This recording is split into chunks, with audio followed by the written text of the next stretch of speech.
I would like to start with an overview of our performance and then follow that up with a few bullet points on key industry updates. And then I would like to give some details based on each of the three segmental performances that we have. Post that, we can open the floor to questions. So looking at some of the key macroeconomic indicators, they were gradually getting steadied in the first half of FY22. And right until December, when we had some of this Omicron variant coming in and upsetting some of the inspections and dispatches just towards the last few days of December. Even though there has been a bit of a stalling because of that and a challenging international freight environment, which has been affecting the growing export business that we have, Apar has delivered relatively a steady performance in this quarter. Overall consolidated revenues for Q3FY22 came in at 2,235 crores, which is up 32% year on year. Of course, this has been helped by some of the increases in commodity prices also, and it is 22% higher than the pre-COVID levels of Q3FY20. This has been largely driven by a 40% increase in the domestic business. Exports contributed to 35% versus 40% in Q3FY21. The EBITDA for the quarter came in at 127 crores, which is about 5.7%. Profit after tax came in at 55 crores, which is up 50% from the pre-COVID levels of Q3FY20 that had a 2.5% margin. Last year, of course, we had a very poor first quarter because of the lockdown and then a catch-up taking place in the subsequent quarters. If you look at the 9 months FY22, the consolidated revenues came in at 6,328 crores with an EBITDA of 393 crores, which is 24% higher than the previous year. The EBITDA margin stood at 6.2%. We continue to focus on the premiumization of our business mix, and with some reduced financial costs, helped both by working capital discipline as well as reduction in the interest rates. The profit has remained at a reasonable level, and the consolidated PAT for 9 months FY22 came in at 174 crores, which is 56% higher than the pre-pandemic period of 9 months FY20. I will now cover a few industry highlights as such. The outstanding dues of DISCOMs continue to rise, unfortunately. It's risen 4.4% to 1,21,000 crores as of December 31st. A fallout of this is that DISCOMs continue to postpone the finalization of tenders for some of the power infrastructure. Especially, we've seen a very low demand for distribution transformers as such, which in turn has had some effect on the transformer oil market and performance of our oil division. We've seen 10,600 circuit kilometers of transmission lines which were added in the 9 months FY22. That's 17% higher than the same period previous year.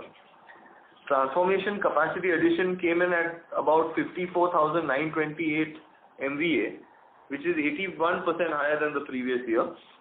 The government has approved 12,000 crores of a green energy corridor, phase 2, which targets the addition of around 10,750 circuit kilometers of transmission lines and 27,500 MVA of transformation capacity, substations and other equipment.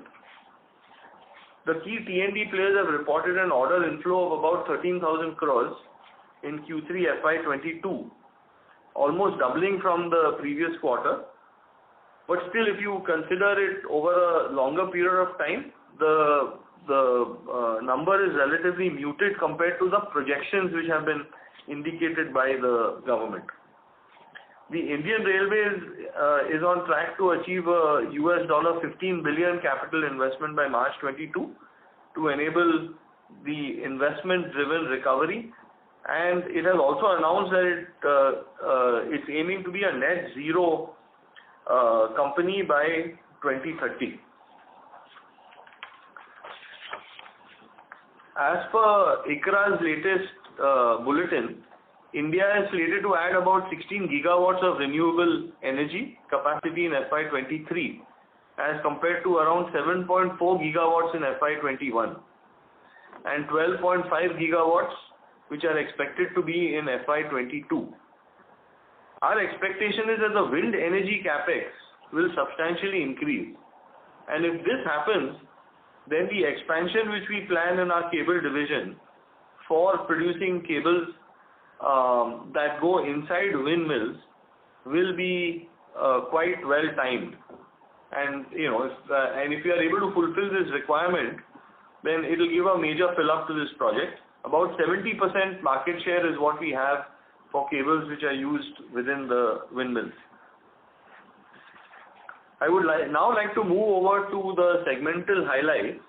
So we'll cover the conductor division first. So conductor division's revenue in Q3FY22 grew 27% year on year to reach 939 crores, which was driven by a 73% growth in the domestic business.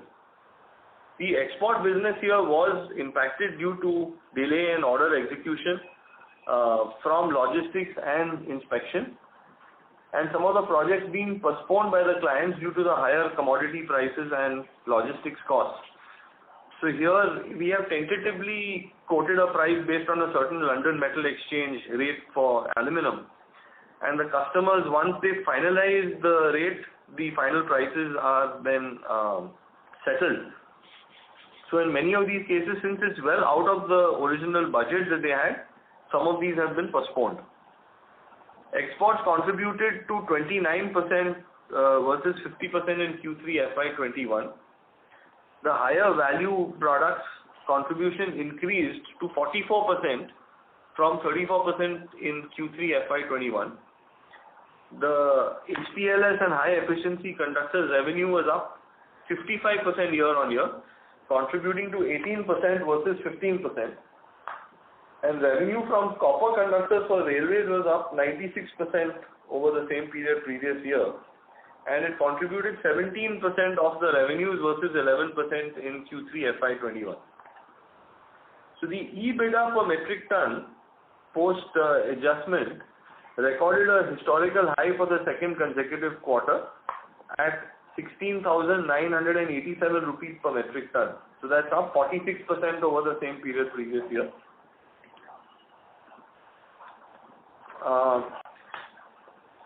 Consecutive quarter, at 18,987 rupees per metric ton.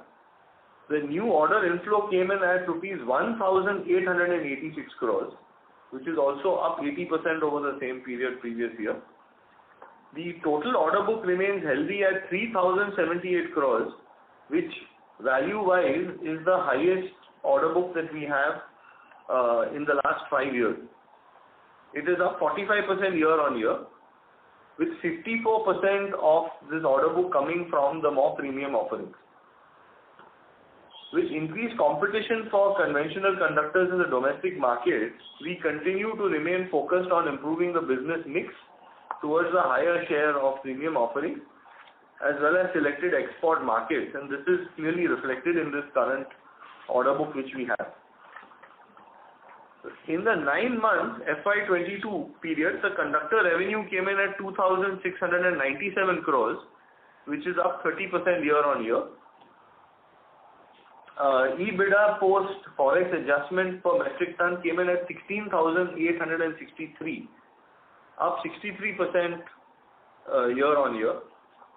The new order inflow in this 9 months has been 4,314 crores, which is up 99% over the same period previous year, and is also a historical high for us in terms of order booking in a 9-month period.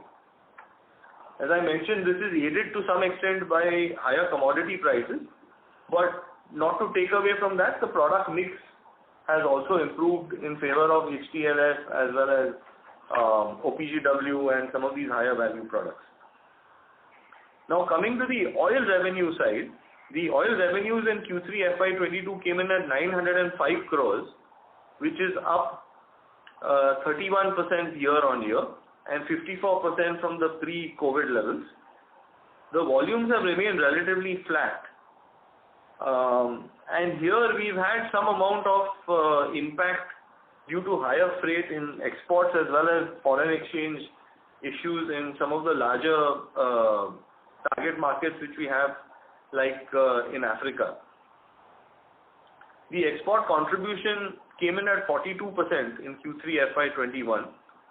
The Hamria plant ran at a slightly reduced utilization at 83% in the quarter. White oil sales volume was up 4% year-on-year, whereas transformer oil volume was down 16%, largely due to a weak domestic demand, which I mentioned earlier, has been emanating from lower tenders for distribution transformers. The lubricant business revenues came in at 199 crores, which is 11% higher than year-on-year. The industrial oil volumes were at 4,800 KL for the quarter. Automotive volumes, however, reduced by around 26%, partly due to a slower retail sales as well as a substantially lower demand from the tractor OEMs, where we do have a concentration. The EBITDA per KL post adjustment continued at a healthy level of 6,743 rupees per KL. So that's up 119% from the period pre-COVID of Q3 FY20. The second half, FY21, that is in the last year's second half, the oil segment had a historical high given the acute shortage of base oils, which allowed for the highest pricing and margins that we had ever in the history of the company. After the supply chains have been restored, in this 9-month period, the performance has been more in terms of a steady state. And it's representative actually being higher than the 5,000 rupees per KL, which is our targeted margin. It's been higher at 6,743 rupees. As we navigate the fourth quarter of FY22, there may be some challenges from higher crude prices, which are at a 7-year high. This is also getting added in terms of base oil prices and an expectation that in the budget the increase in the custom duty for base oils, which will be effective from May of 2022 onwards. And also there has been elevated freight for exports. But the silver lining for us is that we have inventory which we are carrying at competitive price levels, and this should help cushion the effect in this fourth quarter of FY22. Further, in the 9 months period, the oil revenues have come in at 2,632 crores, which is 60% higher than the same period previous year. The volumes have increased in this 9-month period by 17% at 3,44,568 KL. The EBITDA per KL post forex adjustment was also at a good number of 6,472 rupees, which is up 6% year-on-year. The diversified product offering as well as the geographic spread have enabled to steady the performance for the oil division across this 9 months period. Now I come to the cable division, which has had the maximum impact in the third quarter from a negative standpoint, where the revenues have come in quite healthy at 486 crores, which is up 51% year-on-year and 24% over the pre-COVID levels. We have an unbilled revenue of 121 crores of exports, most of which are in transit to the United States and to Australia, which are both far off markets, and these are on a DDP basis based on the negotiated terms. The export business is at around 35% in this quarter versus 16% in the same period previous year. The XLP business in India still remains competitive, but the light duty cables, which are sold through a distribution setup in a B2C sort of environment, has been improving for the company given the greater focus that we've had. So the value in this segment, though small, has grown from 17 crores in the quarter a year ago to 32 crores in this quarter. There is a continued focus to expand the retail distribution and increased local and digital branding activities which we have commenced. The EBITDA margin post FX came in at 3.2%, and here there was an impact of 75 crores of orders which were executed at a negative EBITDA of 13 crores, and these were largely due to effects of higher freight, increase in certain polymer prices and other raw material costs. So in this particular quarter, we've actually taken a fairly large hit on the chin and executed a large portion of orders which seem to be relatively unfavorable. So that, along with this 121 crores of export and transit, have both impacted the bottom line negatively in the way in which the accounting systems are required to be followed. So the impact of this 75 crores of orders that we executed with the 13 crore EBITDA, 13 crore negative EBITDA, has impacted the EBITDA for the quarter by about 4%. Demand for cables in the renewable energy installations and execution of orders for defense as well as the railways, that is the rolling stock cables, will benefit in the fourth quarter of FY22. There is a reasonably good amount of execution that is expected to happen in this fourth quarter of these products. Looking at the 9-month FY22, the cables revenue came in at 1,310 crores, which is up 59% year on year. Focused export strategy has driven export revenue to grow by 140%, and its overall contribution is 28% in the 9 months versus 18% in the 9 months previous year. The EBITDA margin post forex adjustment came in at 4.4%.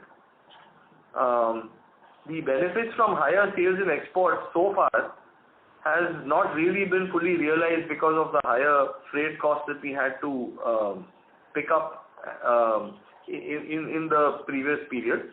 The company plans, however, to continue to focus on these opportunities over the next several years, as it is a very attractive long-term opportunity, even though there has been a temporary setback due to freight. However, export orders which are now being booked are at the current freight levels as well as at the adjusted raw material prices of today. So in summary, we expect the fourth quarter FY22 with a healthy order book both in the conductor and cable business. Our program of improving the premiumization of products and focusing on the export business will definitely show positive results. These initiatives have a long-term positive impact on the business.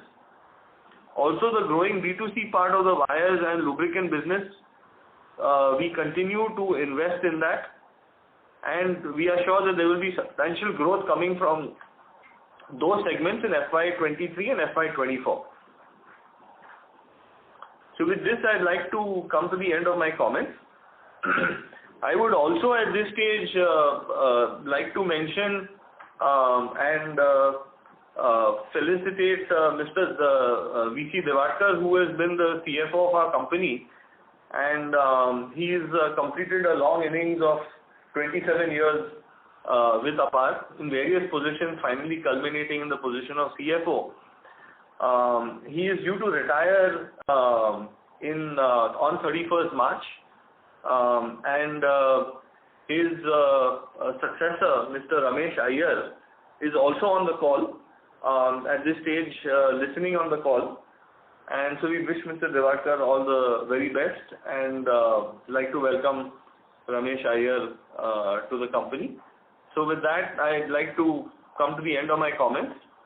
Thank you everyone for joining the call, and we may now open up the floor for questions. Thank you very much. We will now begin the question and answer session. Anyone who wishes to ask a question may press star and 1 on their touchtone telephone.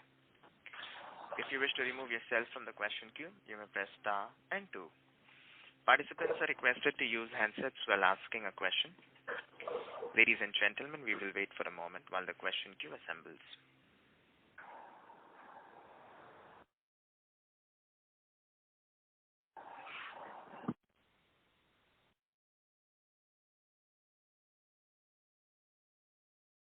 The first question is from the line of Maulik Patel from Equirus Securities. Please go ahead. Thanks for the opportunity. Couple of questions. On the cable side, you mentioned that this one order which contributed to the negative EBITDA. Do we have any such more orders? Are there in the order book? So, Maulik, it's not one order. There were a few orders which were picked up in the early part of the pandemic when everything had fallen substantially. Sure. So there were some. A large portion of what was clearly identified by us has been actually taken in this quarter. So there are a few more orders where we do have negotiation going on with customers on the freight side. Okay. But you will not have such a big negative impact happening. Okay. The way there's nothing that we see that would have such a big impact. It so happened that we tried, we cleared all these off, to try to keep as clean a slate as possible, going forward. Because the commodity price regime still seems to be, following an inflationary trend. So the sooner that we got this out of the books, the better. We thought it was more prudent. Okay. And cable has been under any severe pressure. If you look at from the margin perspective, the other two businesses have recovered fairly substantially. Though, and the premiumization strategy is also working. But in cable, the margin which we used to have around 9 to 10%, and even if you look at on one of the best margin what we did post pandemic has been in the range of around 6%. So is it because of this too much of competition in the market, or is it because the orders which we are getting it is more about of the commodity product and less on E-beam cable or some specialty cable? So let me answer that in two parts. We had seen that the competition in the domestic market would be reasonably severe, especially coming from EPC contractors and utilities, and that's why we decided to focus on the export markets, including trying to capitalize on the China Plus One strategy. Now, from a qualitative standpoint, that has worked because out of this 121 crores, 90 crores is in transit just to the US. And a chunk of the remaining is in transit to Australia. So, we've managed to get into various new accounts there, etc. But because of the freight impact primarily, some of these margins have got eaten up. So that's one factor. The second factor is that the defense part of the business has been very slow, during this whole pandemic period. Okay. And, that is a very profitable segment for us. Even though it's about 5-6% of the revenues, the margin and profitability on the business is quite substantial. As we go into Q4 onwards, we are seeing some of that coming back on track. It has taken a very long time for it to fall in place, but the pace seems to be now picking up. So that's the reason why in my opening comments I specifically mentioned that in Q4 we will find that some of this defense will play a bigger role. The third thing is that even though we are a large player in the solar, the PV, the photovoltaic, cable side, that is, there are a number of players there, and that is a little bit more competitive compared to the cables which we supply that go into the windmill. Okay. So the wind side has been a little bit slow, but again now that has started picking up, and we see a much better offtake in Q4 as well as an order book, on the wind side coming up thereafter. Especially since many of the tenders which have been floated in the last couple of years are not just pure solar, but they are hybrid, which has a combination of wind and solar. Okay. So I think going forward on the cable side, I know the current Q3 numbers are very disappointing, But, if you add back that 13 crores for the quarter, the profitability would be at 7.2%. At the end of the day, of course, one has to take into account bad orders also, but I'm just as a matter of reference. And the revenues going to the US at 121 crores is almost 20+% of the revenues that would have been there if, they had been billed. Now, these contracts are on a DDP basis. And that's the way, the US market runs. So you find that in this quarter, you have a larger portion of unbilled revenues. In future, if this level of business continues, it will go into a rolling cycle. So you're kind of taking on a bigger hit in the first quarter, and then after that, it reaches a steady state. So a few of these things have unfortunately come together in this quarter, but in Q4, we don't see these same impacts, and you'll see a much better number on the profitability front. Okay. One thing I have noticed that our interest cost has declined. Generally, being in the converter of base oil and aluminum, with inflationary pressure on raw material, the working capital has to move up. Is it because of your strategy towards the premiumization, the working capital is not rising proportionally to the increase in the raw material prices? Historically, we have seen that increase in the raw material prices led to the increase in the working capital and higher interest cost. So there are two factors in here that allow Mr. Devadkar to actually elaborate on this. One is that we have been fairly disciplined in terms of, especially the debtor side of the equation. Secondly, we have had, the tailwinds in terms of the interest rate based on, the previous LIBOR, etc., which continues to be at a decent level. But the discipline on the working capital has also helped. So, Devadkar, would you like to comment? The number of days have also gone down actually. Plus, we are sitting on some money actually, close to about right now you can say around 465 crores is there actually, cash and cash equivalent, money lying in mutual fund, etc. So even as Kushal Bhai has explained, although the commodity prices have increased, so value increase will have impact on the interest, but that impact is not there because we were sitting on good amount of mutual fund, etc. And that money has been used. Okay. And the last question, if you allow me, what's the capex we spend on this year and what's been likely to be the next year? We have said, as of now, we have spent close to about 65 to 70 crores. Okay. Our budget was 140 crores, but we have not spent the total budget actually. But 70 crores has been spent, and something we will be spending. But that 140 crores we will be spending, but it is possible that we may not be able to spend the entire amount in this year actually. It will get spill over. And this 65, 70 CR, The large portion of that, Maulik, is coming in from two areas. One is putting in equipment to manufacture windmill cables, not only for the domestic market but also for the export market. I mentioned on one of the previous calls that with a lot of effort, we've now got approvals from the top 5 windmill producers in the world. So we service their installations in India also, but now we've got approval to start servicing their overseas requirements. So we don't have the requisite capacity in place if we were to take it on a full scale. And secondly, we installed one electron beam machine last year, and we are installing another electron beam machine which will get commissioned around the middle of 22. So around the June, July, August time frame. So this we've taken a little bit in advance for two reasons. One is that we see, again, solar cables, rolling stock, defense, all of this picking up. And secondly, the retail offering that we have is of a E-beam based house wire, which is we're the only ones at the moment marketing that house wire.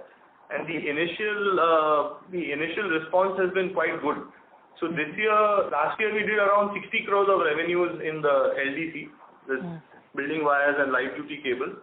This year we are targeting 100 crores, and the infrastructure is being set up so that in FY23 it will get closer to 200 crores. So that's one part of the business which is also growing rapidly. So some of these CapExes are actually targeted towards, the more premium offerings in the cable side. Got it. And now with this, the E-beam machine which you expect to commission in middle of 2022, you will have 4 machines, right? Yes, we will have 4 machines. Okay. And any capex plan for the FY23, which you probably have finalized? Any capex number?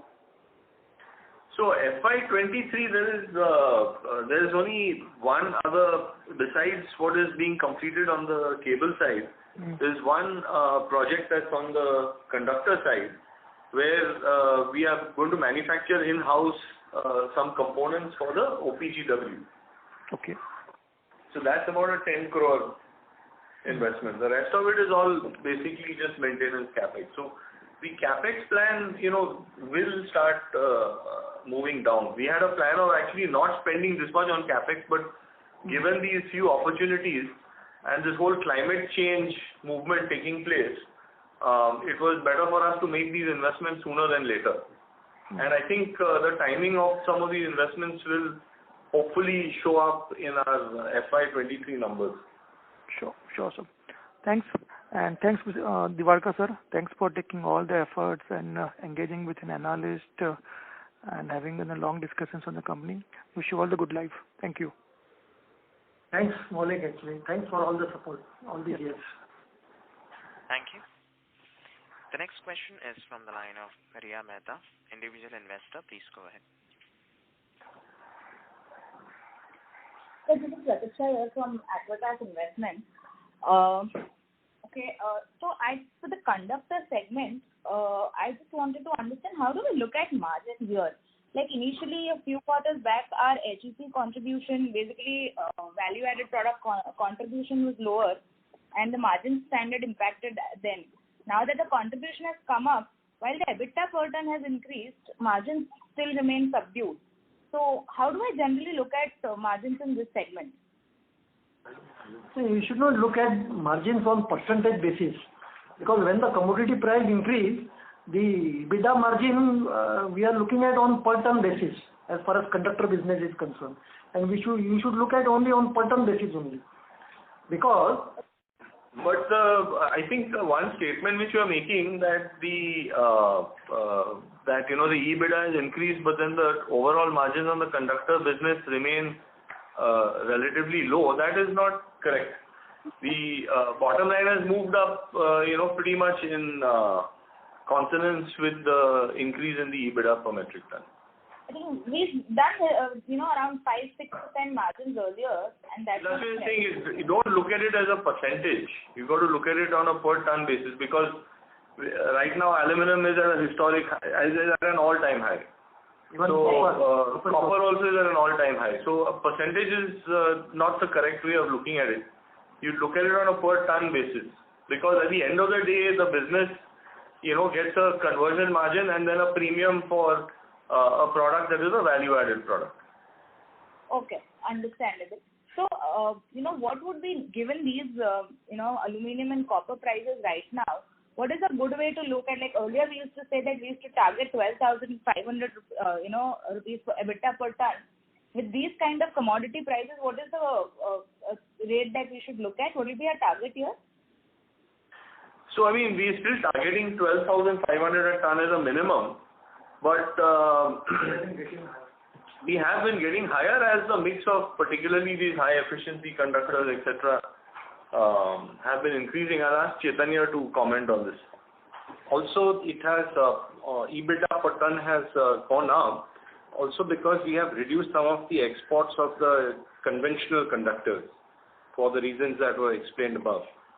So when that conventional business comes back on track, because now we're getting the new business at the prevailing freight rates and the costs which are existing, then that will again have a tendency to bring down the weighted average EBITDA because of the volume which is having gone up of the conventional conductors. Okay. So we will still target 12,500 as a minimum and try to beat that number.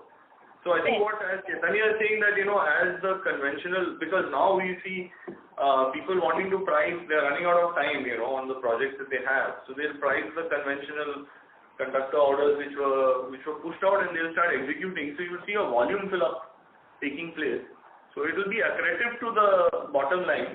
So the per ton will then come down from the 18,000 levels to some extent. Understandable. Okay, and in terms of our execution period, generally, what I understand is that the execution period is about 2 quarters. So with the order book now coming up to 3,000 crores, do we see the execution like this executable in next 6 months? 10-month orders are there actually. Right now we are having 98,373 metric tons of pending orders. Okay. So that is equivalent to 10 months actually. Okay. All right. My next question is actually on oil front. So like you mentioned, I think that, with the coming quarter, impact of high crude oil prices will start coming in. And you also mentioned that there will be inventory. So generally, last 6-7 quarters, we've seen like 1,000 rupees per KL EBITDA, and then at peak we've seen almost 10,000 rupees. So, is it good to assume that the volatility is kind of taken care of, and now we'll be in a steady path of passing it over with whatever, lag that we may see? Yeah, so I'll answer that question in 2 parts. One is that, what you've seen in the last 9 months has been a little bit more steady state in terms of availability of raw materials, and there have been ups and downs in crude. Like, you had crude going up, then it went down, now it's again come up. But the product mix has actually helped, as we've added, more volumes coming on the lubricant side, as well as, the business in the Middle East from the Hamria plant also has increased. The second part specifically with respect to, the crude prices and all that going up, what happens is that, we buy quite a lot of product on contract. Almost 70% of our base oils are bought on contract. So the contract have a lag effect, so the increase takes place slower than in the spot market. And when the prices fall, then the reverse order takes place. So my point here was that even though crude has been going up and has shot up in the beginning of this quarter, because of the inventory as well as the contracts which we run, we hopefully should not see much of an adverse impact in Q4 of FY22. It is going to give us that cushion for us to be able to handle and ease through the increases in prices to customers. So generally, we would be able to pass on these increases to the customers also, right? So that would usually take... Usually, we are able to pass them on, but what happens is that if your inventory levels are unfavorable in terms of the quantity as well as the price level, then you end up having a leakage. You end up absorbing, given the time that it takes for the increase to take place. But this time we feel that we have adequate amount of time available on hand to be able to, increase the prices in the market. Okay. And if you could just elaborate on the impact of the budget amendment on import duty. The duty on the base oil, as per tariff, was 10%, but through a notification they had reduced it to 5%. So presently we were paying 5%, but it is said that from on 1st of May, all these notifications where the exemption has been given or the duty has been reduced, these notifications will be withdrawn. We are still studying the budget actually, it has come actually. So we have to see very much in fine print also, in details. But that is what has happened, and that is across board they have done like that actually. So many products actually, the duty is likely to increase. Okay. Lastly, so that actually for us will be a pass-through because it actually hits everybody in the business. And the way the public sector oil companies which run the refineries here for base oils, they also price their product against, a CFR India sort of price point. The only reason for bringing it up is that actually adds to the product inflation. Because you not only have the crude going up, which will affect base oils, but in addition to that, there will be a 5% increase happening in the prices of base oils as one goes forward. Makes sense. Okay. And just lastly, if you could get Thank you, ma'am. Request you please rejoin the question queue for follow-up questions. Alright, just last thing, best wishes to Mr. Divadkar for his retirement. It was pleasure talking to you. Thank you. Thanks. Thank you. Ladies and gentlemen, in order to ensure that the management is able to address questions from all participants in the conference, please limit your questions to 2 per participant. Should you have a follow-up question, we would request you to rejoin the question queue. The next question is from the line of Anand Shah from GK Globus. Please go ahead.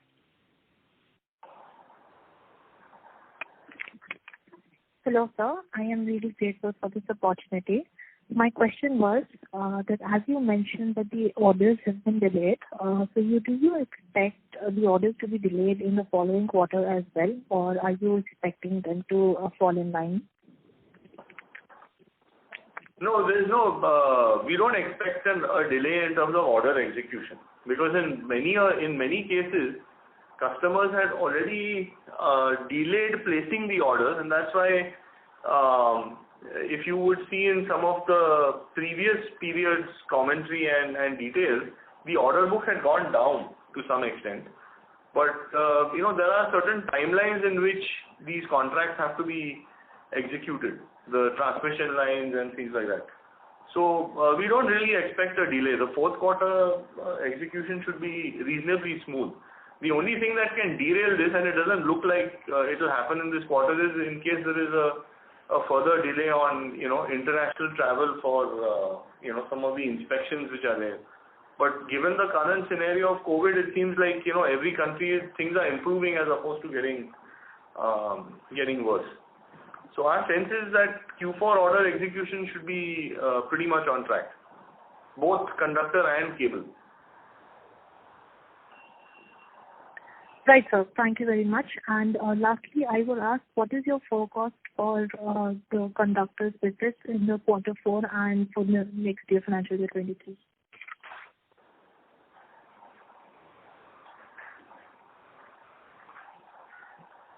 We are likely to do around 30,000 actually, as far as volumes is concerned, in the Q4, as it stands now.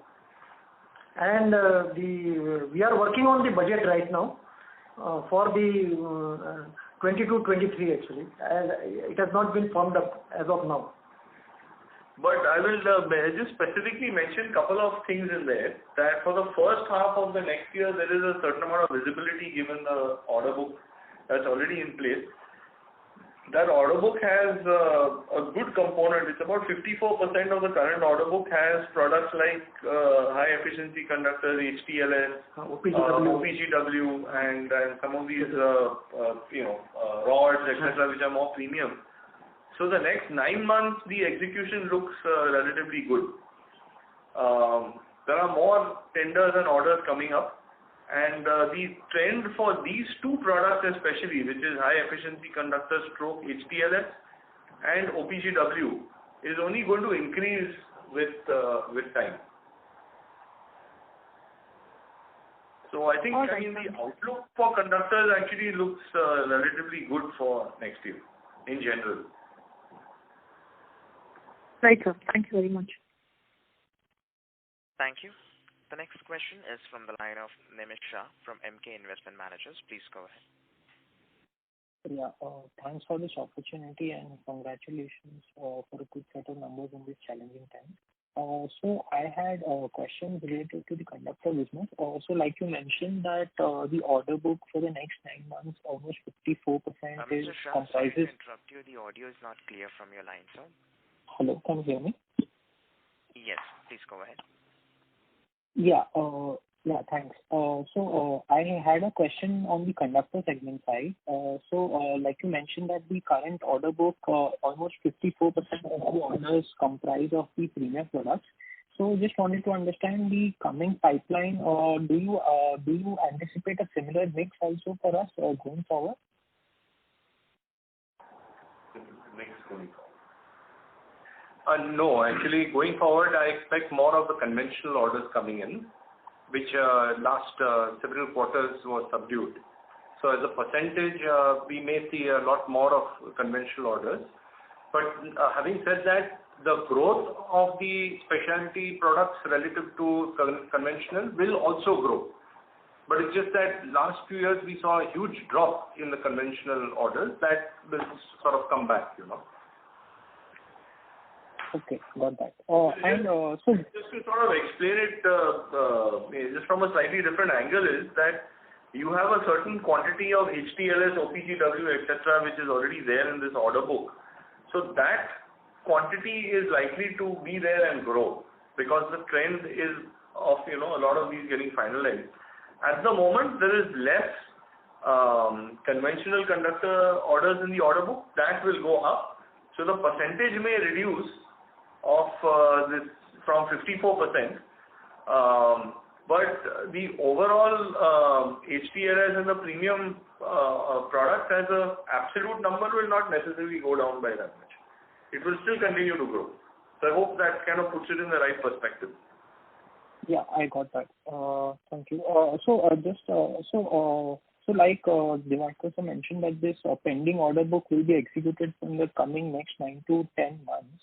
So is it fair to assume, and given that this quarter's revenue, almost 44-45% of the revenues are contributed by the premium product, so is it fair to assume that at least for the coming 2-3 quarters, the EBITDA per ton will be similar to what we have delivered this quarter?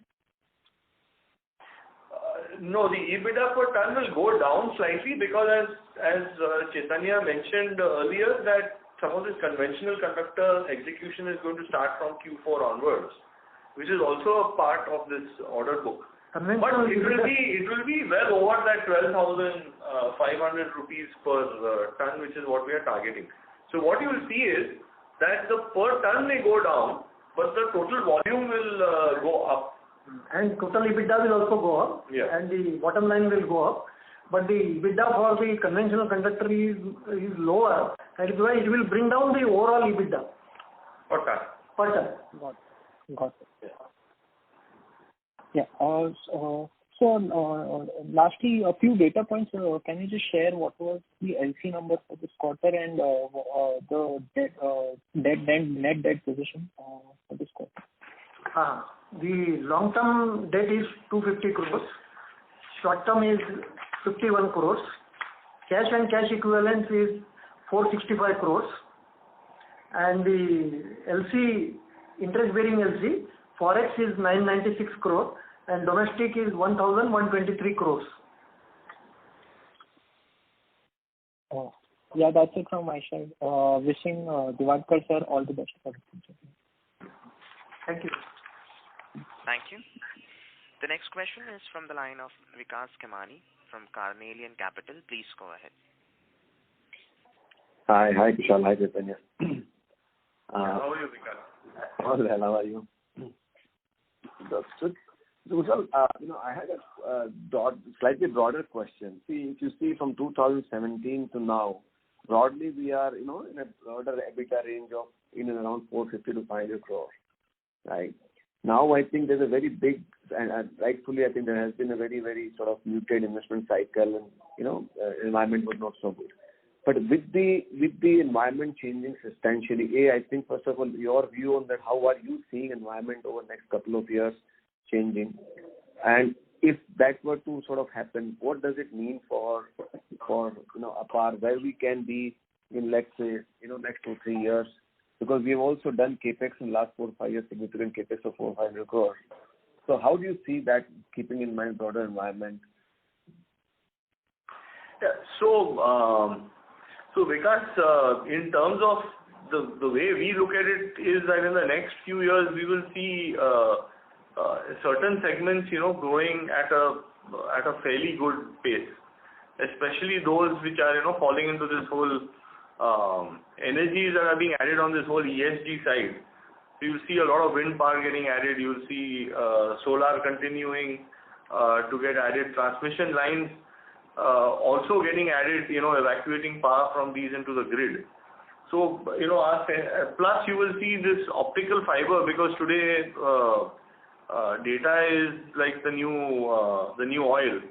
So all the lines are also having, this fiber optic core in it, which is in the OPGW. So we see the conductor side of the business continuing to, at least the premium offerings continuing to grow.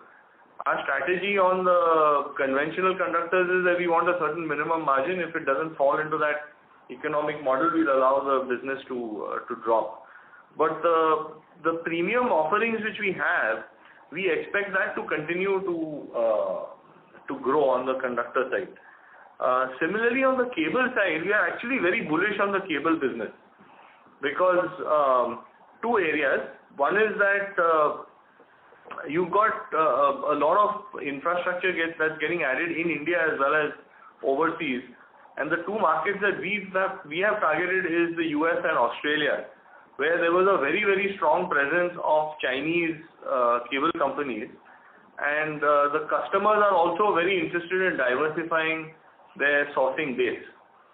Both of the economies are actually very advanced in terms of the kind of requirements they have, quality standards, etc., etc. So we see again electric infrastructure on the cable side driving one side of the business. Secondly, as the carbon footprint has to be reduced, you will see the entire public sector, or not public sector, the public transport sector growing. So there will be more trains and networks. Every city in the world will have metros. We have a presence in cables on the metro side. In fact, the Australia jobs are running in, the main customer there is Sydney Metro. And they're rebuilding and expanding their metro systems there. So we expect this to happen across geographies around the world, because the carbon footprint of an electric run metro is much, much lower than if people are using any other form of transportation. We also see this EV and electrification coming up, especially in urban centers. And on the cable side, we have not only a focus in terms of cables that go in, to the charging infrastructure, but also we've developed a set of cables for batteries as well as electric vehicles, which we are in the process of getting approved from various manufacturers in India, as well as we started showcasing the product to even some people overseas. So the bottom line is that both of these areas on the cable side will grow. The third dimension that we're looking at on cables is to grow the LDC business. So some of our competitors who've come up with better numbers, not only in terms of more steady profitability, but also a better cash flow cycle in cables, have had a large LDC business, which is a building wire and light duty cable business. So that's something which we are growing.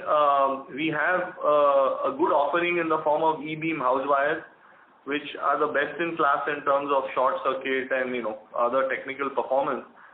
And so we had seeded it in certain markets, have been successful there, and now have been growing. So by FY24, you will have like pretty much a pan-India presence, on the LDC side. So these are some of the areas where I see big growth taking place on the cable and conductor side. As far as our oil business is concerned, our lubricant side of the business continues to otherwise gain in market share, the industrial and the automotive side. And then if all this electric infrastructure comes in, then transformer oil will be an automatic beneficiary. Right. So, to answer your question where you're saying what will happen to the EBITDA of the company, so the EBITDA of the company can easily grow 15-20% a year if these things fall in place. Mm-hmm. And for this, I think most of the investment is in place, right? We don't need to do anything significant capex. We have done a large amount of the investment. So the investment going forward, our lubricant business will require almost just maintenance capex. Conductor business also doesn't require a very large amount. It's just debottlenecking, and as the product mix changes, then you've got to make certain investments to be able to cater to specifications that utilities come up with, but no big ticket item. It's the cable side where we will continue to invest, but you will see again there also a drop. So the free cash flow in the company should start substantially increasing from FY23 onwards. In fact, even this year there is a more positive cash flow that will come compared to previous years, even though we have made these investments because of the discipline on managing cash. Right. And the EBITDA margin, should be, if all these things happen, then EBITDA margin also will tend to expand, right? We should probably go with the more value-added stuff more towards 8-9%, or will remain stuck in 6-7% kind of range. So percentages are a little tricky for us to be able to take a call on. But if you look at the absolute rupee value of EBITDA per ton or per KL basis, and you aggregate that, then that should go up by at least 15-20% over what we will see this year. We are already at 393 crores in the 9-month period. It will be more than proportionally, it will grow in the fourth quarter, and then you can see 15-20% growth, in the years coming after that. So in the 2-3 year time frame, we can kind of have a good shot at hitting 1,000 crore EBITDA basically. Well, 1,000 is a little. I wouldn't be hanging my hat on that. But as I said, 15-20% growth is very much possible over the next couple of years. So we'll be at close to 500 crores this year, and then you get to 600, 700. That sort of progression. Yeah. Okay. Right. Thank you. The next question is from the line of V. Kandaswamy, individual investor. Please go ahead. So now that the base oil prices have gone up, obviously transformer oil prices have all gone up. You have inventory of base oil at lower prices. So do you expect a substantial spike in the per ton margins in transformer oil in the current quarter? And whatever is the inventory you have, how long it will suffer? Because you have a low cost inventory. That will have a higher EBITDA margin, obviously. So with the current stock, how many months of requirements will be taken care of? That is my first question. I'll come to the next question after your answer. So we have, if you look at the pipeline which is there between the inventory which we hold in the tanks and what is on the waters arriving into India, the inventory that we have, which is already firmly priced, is a little over 2 months. So now I don't see us being able to make some sort of a massive windfall with this, because we are not the only guys holding inventory. Even competitors are holding inventory, and it takes time to go to all the customers and increase prices. Some of the sale takes place against price variation clauses that EMA has. The point I am making is that we don't expect that with this increase in the crude, we will have a very unfavorable situation where there is a big price leakage that takes place, where your cost has gone up and the customers haven't increased the prices. Now this sort of scenario has happened in the past, but we don't believe that it will happen this time, because we have these 60 days worth of stock with us, which is sufficient time, I believe, to be able to get prices adjusted in the market. So on this segment, sequentially we can see better margins. Can I put it that way? We will see a steady market. So you will see, the EBITDA per KL will be at least in the same vicinity, even though you will have an inflationary environment. The second question is on this cable. Now that the budget has said about optical fiber cable network to villages, how big is our OPG network so that now we can cater on a very large scale? Are we equipped for that, or we are only niche player, we have very high margin in OPG cables, that's all, or we may be able to scale up significantly in line with the government plan and make the optimum benefit out of that?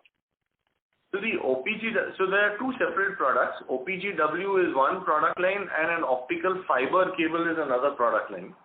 The OPGW is basically an earth wire that runs on a conductor network that carries a fiber optic in its core.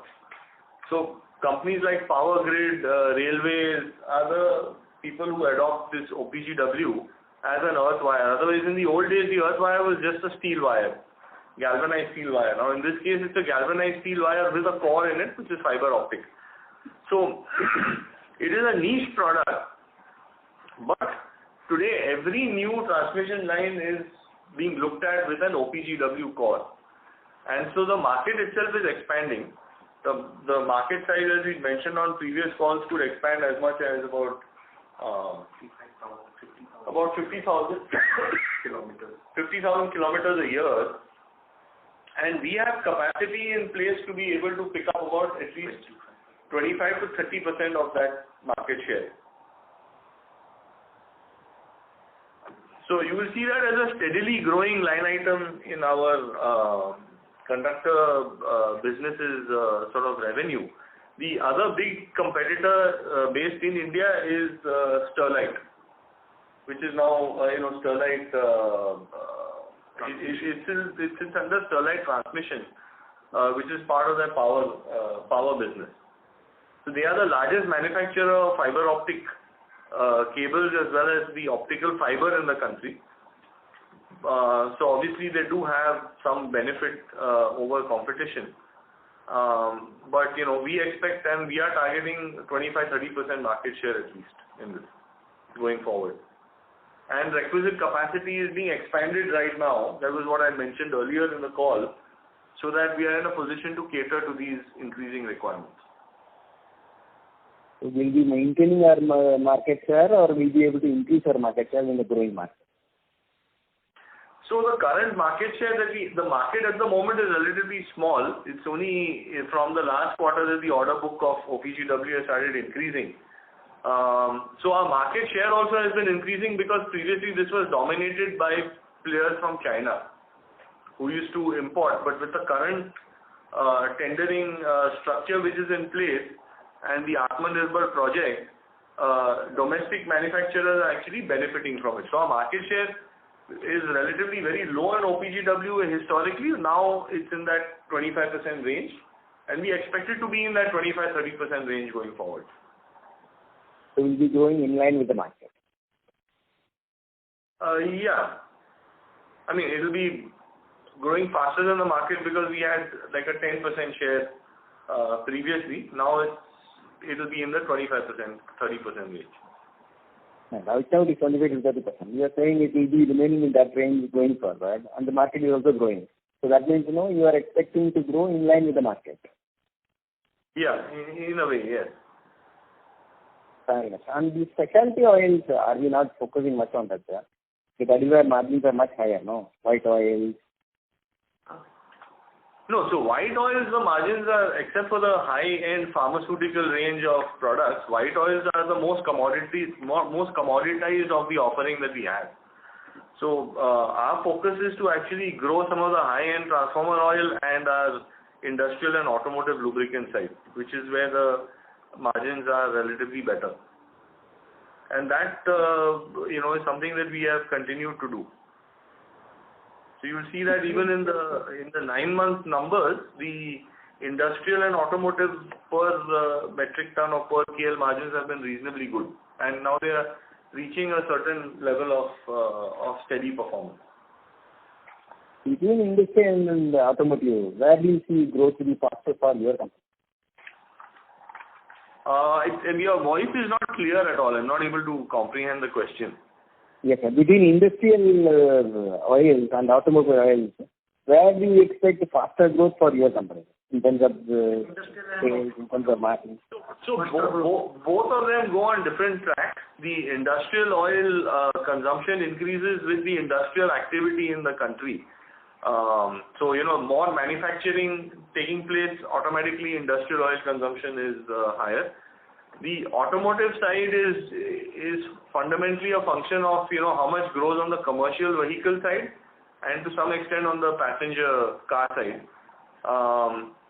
So our sense is that both of them will grow. Industrial is something that we would expect where the longevity of growth is much higher, because as more and more industrialization in India takes place, more and more automated manufacturing takes place, the amount of industrial oils required will go up. If you look at the pecking order, we are actually higher in the pecking order in terms of industrial oils compared to automotive. Where on the automotive side, there are a number of big MNC companies also like Valvoline and Total that are present, whereas they have relatively a much smaller industrial oil offering. Same thing with Castrol. Castrol is very, very strong on the automotive side. They have a smaller industrial oil offering. So our expectation is that the two are mutually exclusive. If you try to grow industrial oil, that doesn't take away anything from you growing automotive oil. So we are pushing both parallelly. My question is slightly different. I'm just asking whether now you're able to grow faster in industrial where you already have an edge, or in automobile where there is intense competition as well. And both are not complementary or supplementary. They are in two different directions. I do agree with you. But where do you see growth to be faster? We are growing at almost a similar pace because on the industrial side, we are focusing more on specialized products where the margins are higher. So the sales cycle is a little bit longer.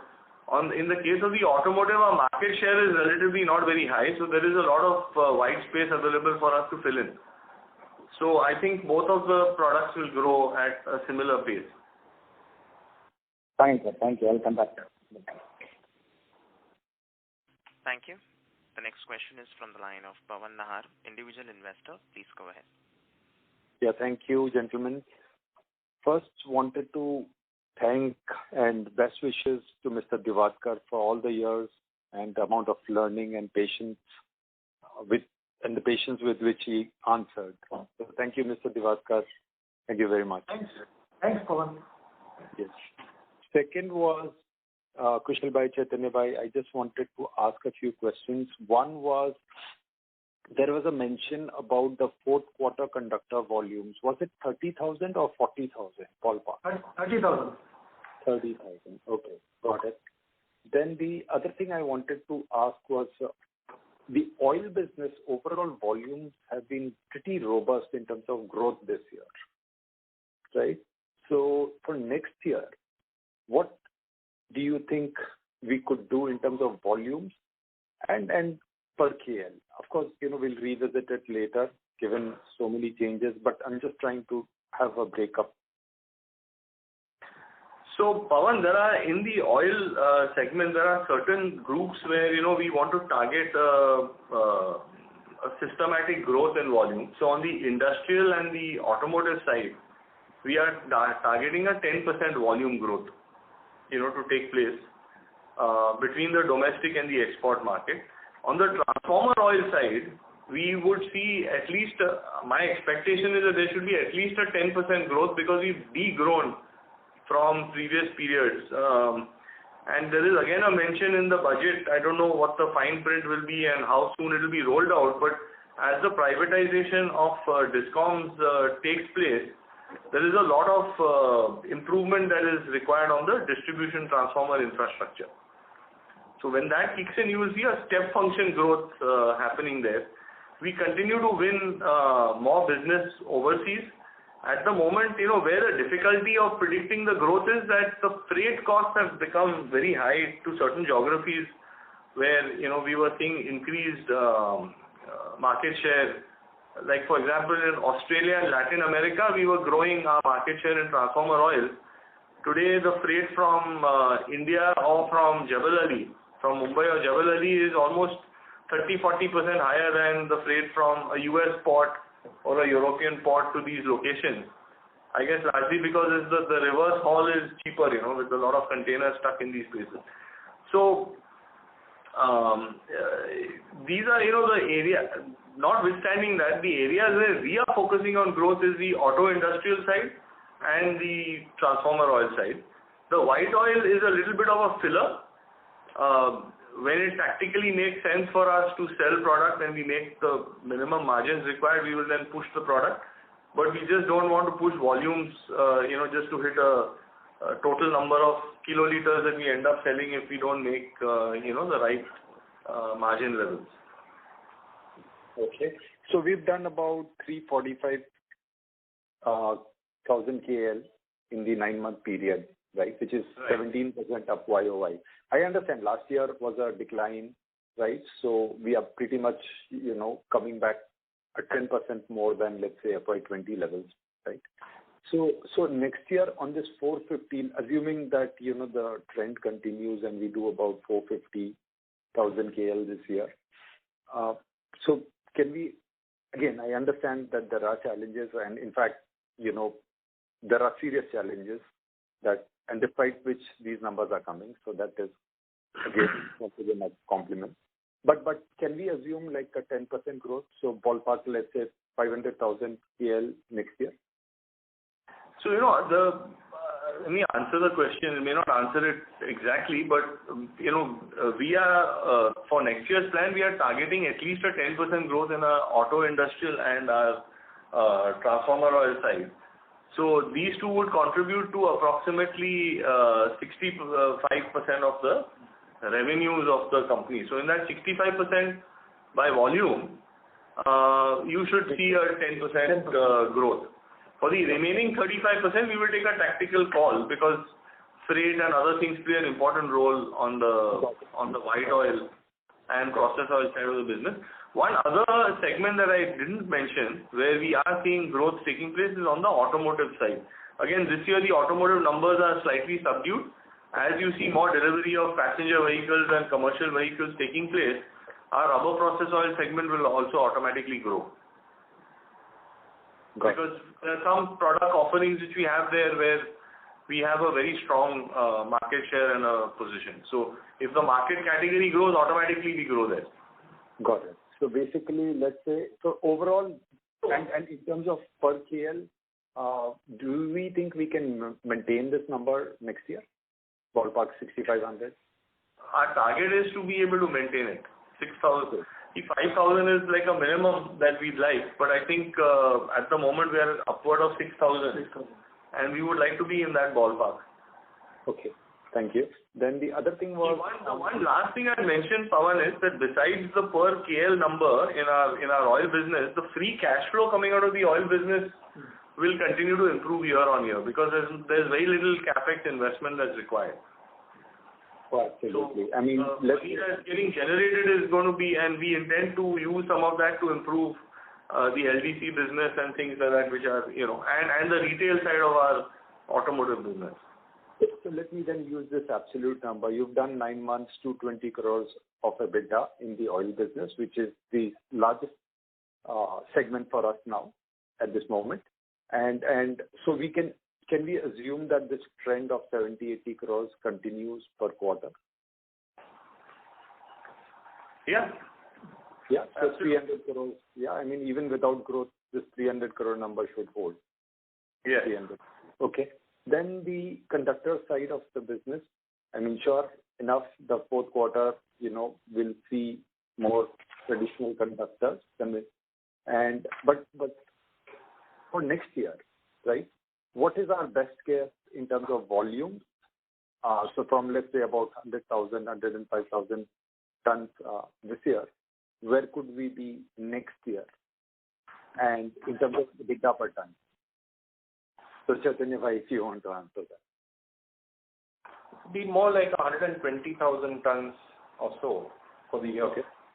Okay. And in terms of EBITDA, as we've been mentioning, it should be, north of 12,500 rupees per ton. Okay. Fine. I'll take that number. Then, Kushal, I mean, for the cable business, somehow in my notes or my Excel sheet, what I see is that we had, I presume, an aspirational number of 2,500 crores of revenues. Was it for FY23? Yes, so this year we will cross 2,000 crores in revenues. Right. And for FY24, our expectation was, to target a growth of at least, about 15%. So you would be in the range of around 2,400 crores, based on the current commodity price level, with an EBITDA which is, at least in the 8 to 10% range on that number. So if you take an 8% on that, you're looking at 190 crores. 190, 200 crores. Yeah. Right. And that's why when Vikas had asked the question earlier, my this thing was that 600 crores of EBITDA is what one can look at. Absolutely, that's the number even I'm getting after doing that math. And then the other question I would ask is. Sorry to interrupt, Mr. Nar. Maybe request. No, I'm pretty much done. So thank you once again, and looking forward to reaching that 20% ROE number. Thank you so much. Best wishes. Okay, thank you. Thank you. Thank you. The next question is from the line of Pratiksha Daftari from Equitas Investments. Please go ahead. Thank you again for the opportunity. Just wanted to confirm the LC link borrowing.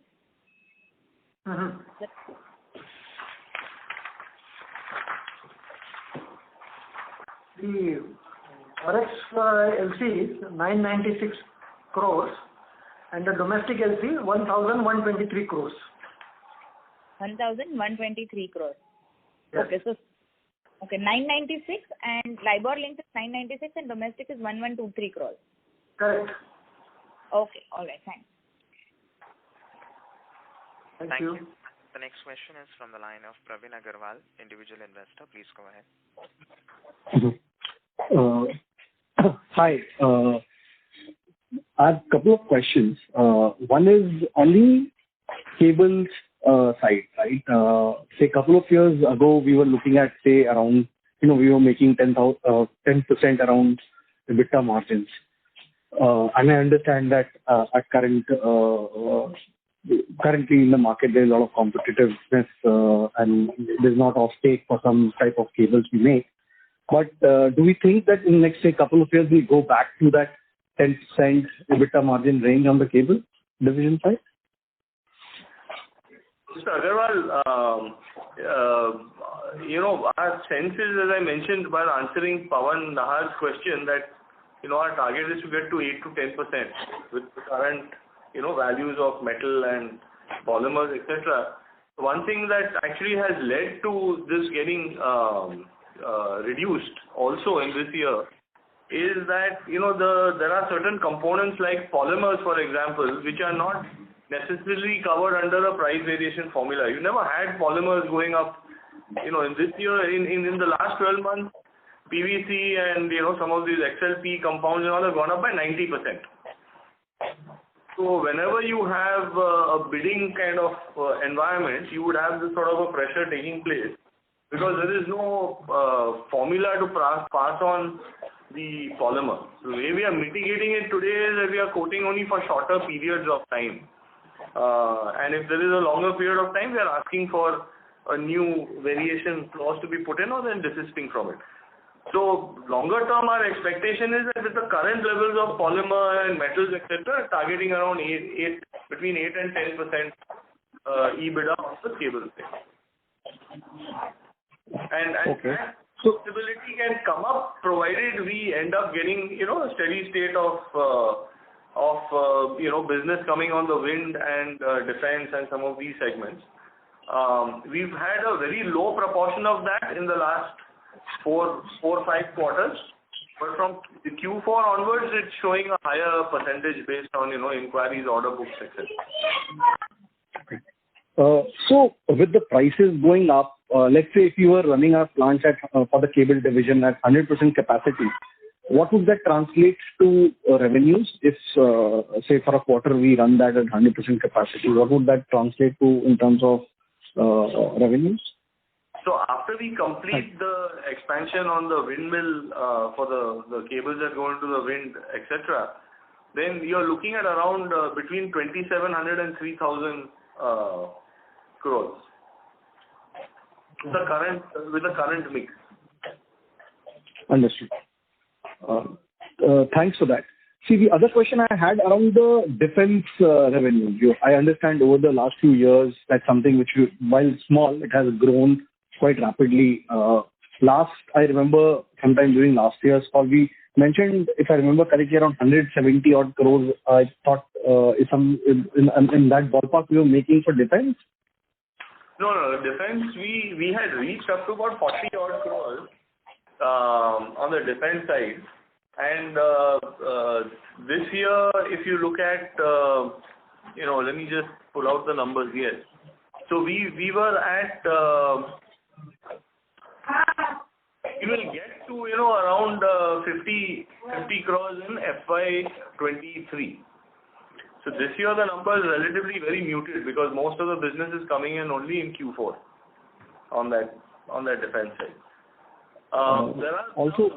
It also depends on the speed with which, especially, you see the intensity of cables is highest in the Indian Navy.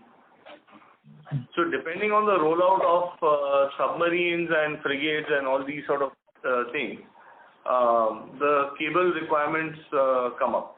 So at the moment, there are some very aggressive plans in place, but these need to fructify. One of the things that has been brought up in today's budget is an increase in the Make in India portion of what the defense establishments buy. So that is being targeted to be higher than 65% now. So, if those things happen, then, our cable requirements to defense also will start increasing. But I think FY24 will go back to around 50 odd crores. This year we will be in the range of around 25-27 crores. Okay. My final question or point I want your thoughts on is targeting. We target EBITDA per kiloliters or EBITDA per ton in the conductor or the lubricants division. But let's say, I have a more theoretical question on this. Say, if raw material prices go up by say 100%, and if we target the same EBITDA per ton or EBITDA per kiloliter, our return on equity will probably go down by half because our capital outlay will increase just double. So is there any thought around that we should at some level also target some absolute EBITDA percentages levels for each division rather than just only looking at per liter or per metric ton as the case may be? Agarwal, what we end up doing when we do our internal costing is that we target an EBITDA per ton, but then depending on the finance cost associated with the execution of the order, there is a modification that we would make as the quote for it.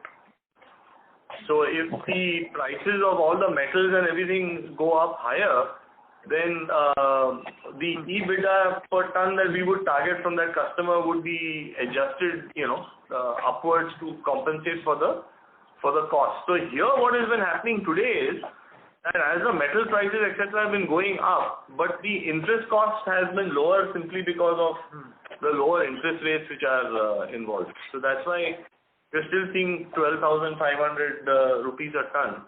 If the interest rates go up and the metal prices also remain elevated, then obviously we will revisit that number to make an adjustment for the finance costs involved in running the business. I hope that addresses your question. Yeah, that is it. So 15 to 20% ROE is something which we, the aspirational number, we continue to target that in a medium term. Everything has to be worked backward from that. That is the target. And then based on that target, we are trying to work backwards. Thank you. That's all from my side. In 9 months, we are at 15%. 15% ROE. And I think the fourth quarter hopefully will be a little bit better. So we are in that 15-20% ballpark number that we are talking about. That's it. Nothing else from my side. Thank you. Thank you. Ladies and gentlemen, that was the last question for today. I now hand the conference over to the management for closing comments. Yeah. Thank you. I thank you everyone for participating in our Q3 FY22 earnings call. Just as closing remarks, we are reasonably optimistic in terms of the way we see, business going forward. Hopefully with Omicron not creating as much of a disruption as when it came on. I think the fourth quarter of this year should be a little bit more predictable in our execution. And we go in with a reasonably healthy order book in our cable and conductor business as we enter the next financial year. The oil business also, as I mentioned, is on a fairly strong wicket. and should deliver good free cash flow.